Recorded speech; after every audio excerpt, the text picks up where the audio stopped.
আসসালামু আলাইকুম। আজকে আপনাদের সাথে একটি মজার রেসিপি শেয়ার করব, যেটা বাচ্চারা খুব পছন্দ করে। তো এখানে আমি আদা বাটা, রসুন বাটা, ধনিয়ার গুঁড়া, লেবুর রস, টমেটো সস, লবণ এগুলো দিয়ে 1 ঘন্টার মতো এটাকে মেখে রেখে দিয়েছি।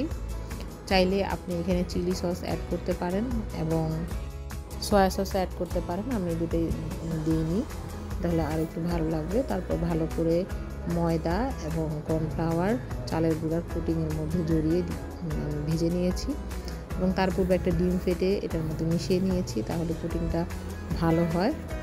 চাইলে আপনি এটাও স্কিপ করতে পারেন। এছাড়াও আমি কিছু ময়দাকে লিকুইড করে একটু গুলে নিয়ে তারপর ওটার মধ্যে চিকেনটাকে ভালো করে ডুবিয়ে এরপর আবার ড্রাই যে কোটিংটা ছিল, মানে কর্নফ্লাওয়ার এবং চালের গুঁড়া প্লাস ময়দার গুঁড়া যে মিশ্রণটা বানিয়েছি সেটার মধ্যে আমি আবার ভালো করে মেখে নিয়েছি, তারপর ভেজেছি। তো এই জন্য খুব ক্রিস্পি হয়েছে, ভালো হয়েছে। আর লেবুর রসটা দিলে গন্ধ আসে না, আপনারা ট্রাই করে দেখতে পারেন।